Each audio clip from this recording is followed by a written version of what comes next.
Chapter 8, next section is on eukaryotic cell division. In fact, the rest of this chapter, as I mentioned in the last lecture, is all eukaryotic cell division. So binary fission, that's how prokaryotes are going to divide. The rest of this is going to talk about mitosis and meiosis.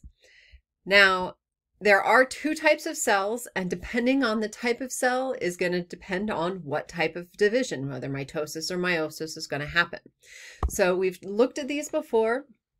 The two types of cells that we find in eukaryotic organisms are reproductive cells, and reproductive cells are going to make what? So what types of cells are reproductive cells going to make? Yeah, sperm and eggs, right? So the other name for these is gametes. So you'll see and hear that word being used. So gametes is the general word for sperm and eggs, or the reproductive cells that are produced. And then we have the other group, which are the somatic cells. The other name for these guys would be the body cells. Basically, any cell in the body that isn't a reproductive cell. All right, so these are the non-reproductive cells in the body. So we're going to be looking at the two different types of division, mitosis and meiosis.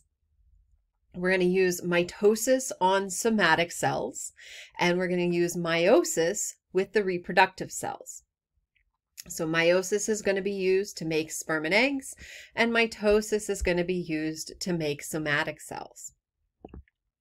The thing is whether we're talking about mitosis or meiosis, all of those cells are going to need to go through the cell cycle before they can undergo division. And so we're going to take a look at that cell cycle, what the cells are going to be doing as they go through this whole cycle until they undergo division. So we're going to start the eukaryotic cell cycle right after a cell has divided. So we have a brand new, what we would call a daughter cell. So this is a cell that's just finished dividing. And that cell is going to head into what we call the gap1 or G1 part of the cell cycle. So here, what the main thing that the cell is going to be doing is growing. All right, so G1 or gap1 is a growth phase because it's just divided, so it's smaller than a normal size cell. So it's going to be growing. It's also going to be doing all of its normal cell functions. So it's going to be making proteins. It's going to be, getting fuel. So it's going to be breaking down glucose and so forth, getting rid of its waste, all of that stuff, just like you would, right? So cell's going to just kind of chug along, doing its normally everyday thing. Now, sometimes those cells during G1 will get put into what we call G0. So G0 is a resting phase. The cells will be put into this basically because they don't need to keep heading into the cycle to prepare to divide. Now this resting phase, as you can see here, it can be days or it can be years. Some of our cells in our body, as far as we can tell, are in almost permanent G0, meaning that they're not moving forward in the cell cycle. So cells in our heart and in our spinal cord seem to be in this permanent G0 because they appear to not divide. But most of the rest of your cells in your body do divide. So they might just be paused because you don't need any new cells in that area of your body. You don't need any new liver cells right now. So the cell's made it to its full size. It can just sit there, do its normal cell stuff until it's ready that we need more cells. So whether it is ready to keep going straight from gap1, G1, or it's been put into G0 and then it's ready to go, we need more cells, then it's going to head to the next phase. And the next phase is called S phase. S is for synthesis. So what's going to happen now is we're going to make DNA.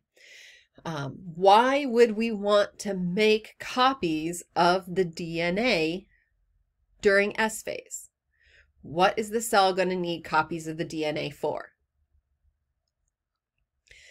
Yeah, they're going to need copies of the DNA because they're going to be dividing, right? And each cell is going to need 46 chromosomes.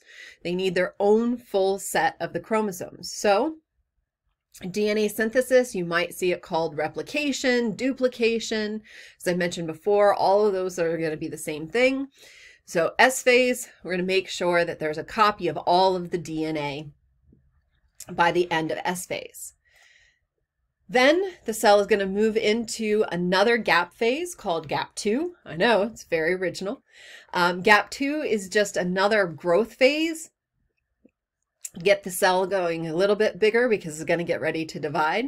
And also, it's going to get ready for cell division. So since this is a eukaryotic cell, it needs to make sure it has enough organelles to divide up between the two cells. So it needs to make sure it has enough Golgi to divide up and enough mitochondria and all of those other organelles so that when they divide, each cell is going to have enough to be able to get going. Now, all three of these phases, gap 1, S phase, and gap 2, all are referred to as interphase. So this whole section of the cycle is interphase. Inter, because it's in between cell division, right? Because this last section over here is where you're actually going to do division. So in this case, the picture is drawn with mitosis, but this could also be meiosis. So in this picture, this is the mitotic phase, mitotic for mitosis. If this was meiosis, would be the meiotic phase. But basically, this is the division section of the cell cycle. So the cell is going to undergo the division of the DNA. So that way the chromosomes get divided up between the cells. And then the last part of the cycle is cytokinesis. Cytokinesis, cyto for cell, and kinesis in this case means to divide or split.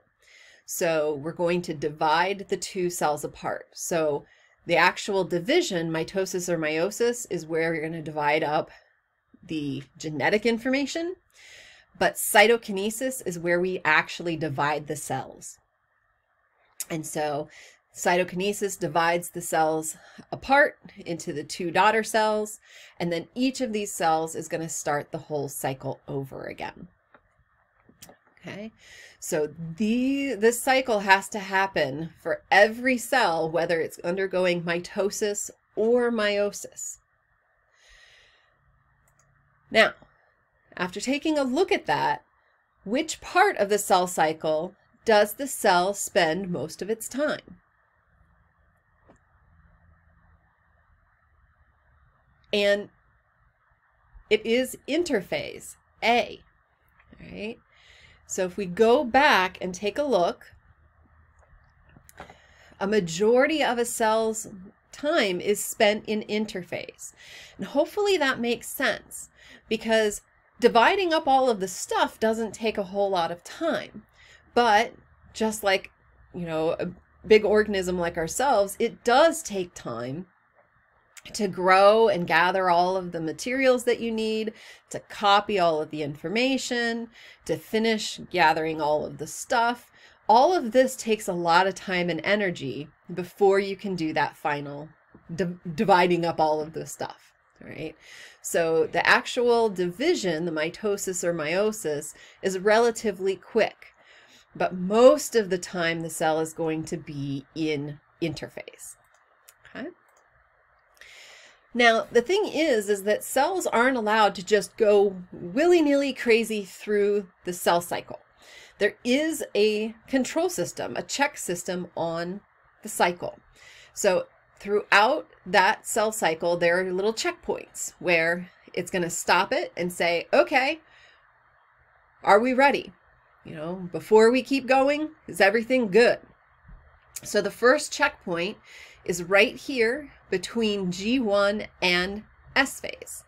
And so the cell will go through G1, might stop off in G0, but then when it gets the signal, it'll stop here before it moves into S phase and check for these things. So it's going to check, is the DNA damaged? And does the cell have sufficient nutrients? So why would it want to check to see if the DNA is damaged before it goes on to S phase?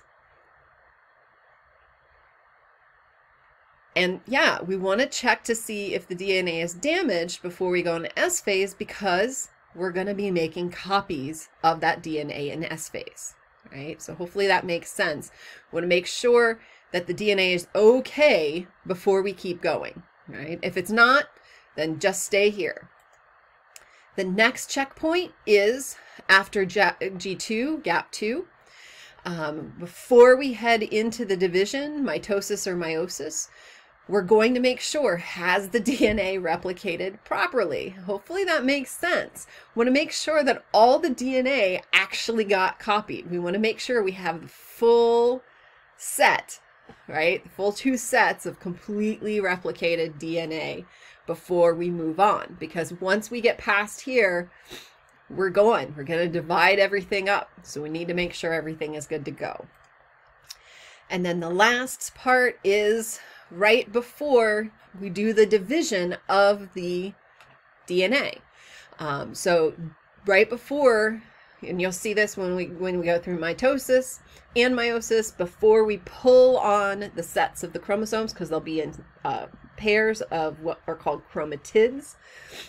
Before we pull on them, we're going to check to make sure, are the spindle fibers, are the ropes properly built and connected before we pull, to pull them apart and separate them into the 2 cells.